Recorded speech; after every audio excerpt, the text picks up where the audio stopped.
আসসালামু আলাইকুম। সবার আগে বাছাই করা 10টি আন্তর্জাতিক খবর জানিয়ে দেব। প্রথমেই থাকছে শিরোনাম। তবে তার আগে অনুরোধ থাকবে ভিডিওটিতে একটি লাইক দিবেন।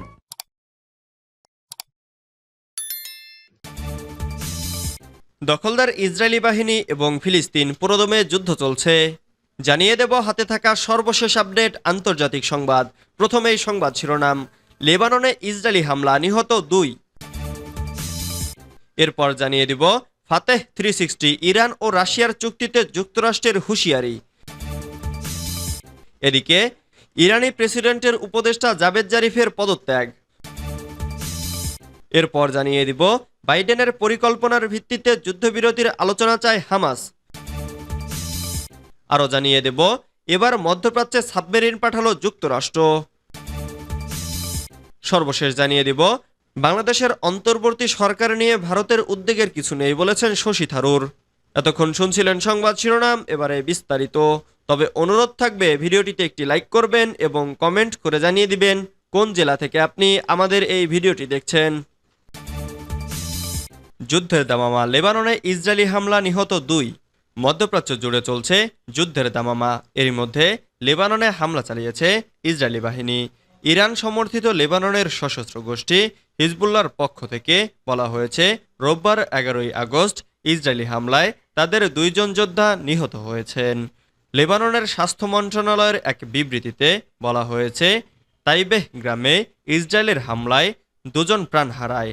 এই হামলার তথ্য নিশ্চিত করেছে গোষ্ঠীটি। তাদের পক্ষ থেকে বলা হয়েছে ইসরায়েল সীমান্তবর্তী তাইবেহ গ্রামে এ হামলা চালানো হয়। সরকারি ন্যাশনাল নিউজ এজেন্সি জানিয়েছে ইসরায়েল ড্রোন থেকে তাইবেহ গ্রামে 2টি ক্ষেপণাস্ত্র নিক্ষেপ করে। এদিকে ইসরায়েলের সেনাবাহিনী বলেছে তারা তাইবেহের কাছাকাছি আদাইশেহ এলাকায় দিনভর হিজবুল্লাহর বিভিন্ন স্থাপনায় হামলা চালিয়েছে। গত বছরের 7 অক্টোবর থেকে গাজায় ইসরায়েল ও হামাসের মধ্যে যুদ্ধ চলছে। এই হামলায় গাজায় এখন পর্যন্ত নিহতের সংখ্যা 39,000 ছাড়িয়েছে, আহত হয়েছে 90,000-এর বেশি। ফাতেহ 360 ইরান ও রাশিয়ার চুক্তিতে যুক্তরাষ্ট্রের হুঁশিয়ারি। ইরানের তৈরি ফাতেহ 360 ব্যালিস্টিক ক্ষেপণাস্ত্র নিয়ে রুশ প্রেসিডেন্ট ভ্লাদিমির পুতিন অত্যন্ত আগ্রহী। এই ক্ষেপণাস্ত্র ব্যবহারের জন্য রাশিয়ার বেশ কিছু সামরিক সদস্য ইতিমধ্যেই ইরানে গিয়ে প্রশিক্ষণ নিচ্ছে। ইউক্রেন যুদ্ধে রাশিয়ার সক্ষমতা বাড়াতে ইরান শীঘ্রই এই ক্ষেপণাস্ত্র সরবরাহ করতে যাচ্ছে। ইউরোপীয় গোয়েন্দা সূত্রগুলোর মতে 13ই ডিসেম্বর তেহরানে রাশিয়া ও ইরানের মধ্যে এই ক্ষেপণাস্ত্র সরবরাহের বিষয়ে একটি চুক্তি হয়েছে। ফাতেহ 360 ক্ষেপণাস্ত্র 120 কিলোমিটার দূরের বস্তুতে আঘাত হানতে সক্ষম এবং এটি 150 কেজি ওয়ারহেড বহন করতে পারে। রাশিয়ার সামরিক সদস্যরা এই ক্ষেপণাস্ত্রের পরিচালনা শিখে নেওয়ার পরই সেটি রাশিয়ায় পাঠানো হবে। যুক্তরাষ্ট্র এবং তার মিত্র দেশগুলো এই ধরনের হস্তান্তরের সম্ভাব্য প্রতিক্রিয়ায় দ্রুত এবং কঠোর পদক্ষেপ নিতে প্রস্তুত। ইরানের এই সমর্থন ইউক্রেন যুদ্ধের উত্তেজনা আরও বাড়াবে বলে আশঙ্কা করা হচ্ছে। ইরানি প্রেসিডেন্টের উপদেষ্টা জাভেদ জারিফের পদত্যাগ।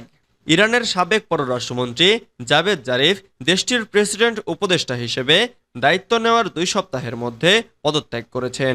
সোমবার 12ই আগস্ট এক্সে তিনি পদত্যাগের এই ঘোষণা দিয়েছেন।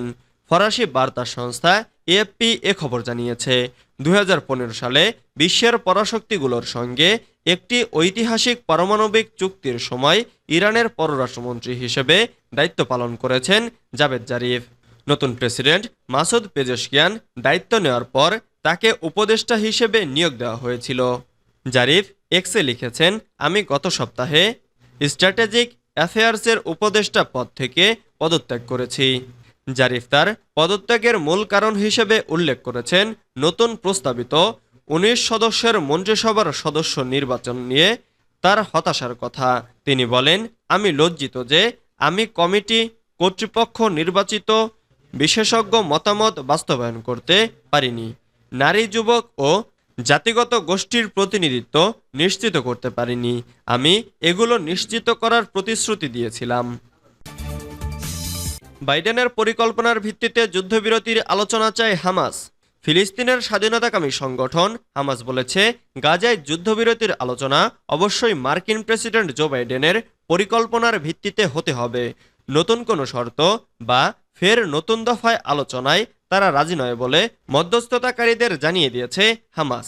এক বিবৃতির মাধ্যমে যুদ্ধবিরতির পরিকল্পনার জন্য মধ্যস্থতাকারীদের কাছ থেকে আসা চাপের ব্যাপারে প্রতিক্রিয়া জানিয়েছে হামাস। তারা বলেছে, যুদ্ধবিরতির আলোচনা যেখানে থেমে গিয়েছিল সেখান থেকে ফের নতুন করে শুরু করতে গত মে মাসে বাইডেনের দেওয়া রূপরেখা অনুসরণ করতে হবে। হামাসের বিবৃতিতে বলা হয়েছে, মধ্যস্থতাকারীদের উচিত আরও কোনো দফা আলোচনা বা নতুন প্রস্তাব অনুসরণ না করে দখলদারদের ওপর চাপ প্রয়োগ করা, যা দখলদারের আগ্রাসন এবং গাজার জনগণের বিরুদ্ধে গণহত্যা চালিয়ে যাওয়া বন্ধ করবে।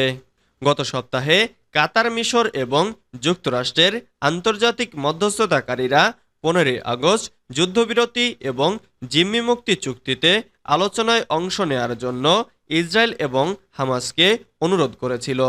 ইসরায়েল গত বৃহস্পতিবার প্রতিক্রিয়া জানিয়ে বলেছে, তারা বৈঠকে অংশ নিতে আলোচকদের একটি দল পাঠাবে।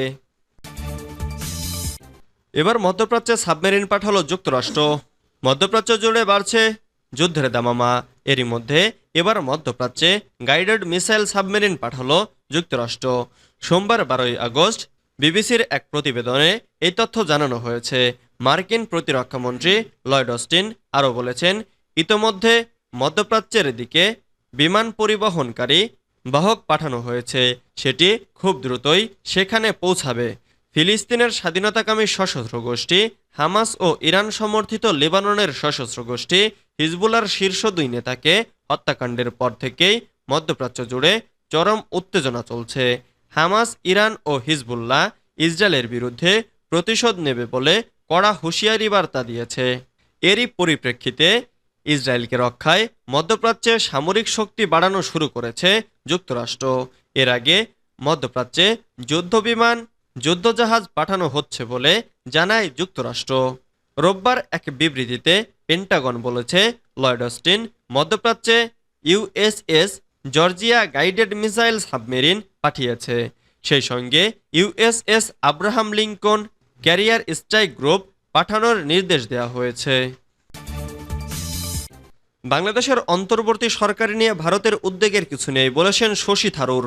বাংলাদেশের বর্তমান অন্তর্বর্তীকালীন সরকার নিয়ে ভারতের উদ্বেগের কিছু নেই বলে মনে করেন দেশটির বিরোধী দল কংগ্রেসের প্রভাবশালী নেতা ও লোকসভার সদস্য শশী থারুর।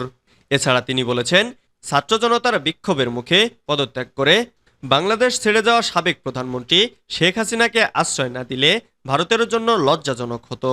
বাংলাদেশের সঙ্গে ভারতের দীর্ঘদিনের বন্ধুত্বপূর্ণ সম্পর্কের কথা তুলে ধরে কংগ্রেসের এই নেতা বলেন, আমাদের এই সম্পর্কের মৌলিক প্রতিশ্রুতি হচ্ছে বাংলাদেশের জনগণের মঙ্গল, দ্বিতীয়ত বাংলাদেশ রাষ্ট্র, আর তৃতীয়ত হচ্ছে বাংলাদেশি নেতা।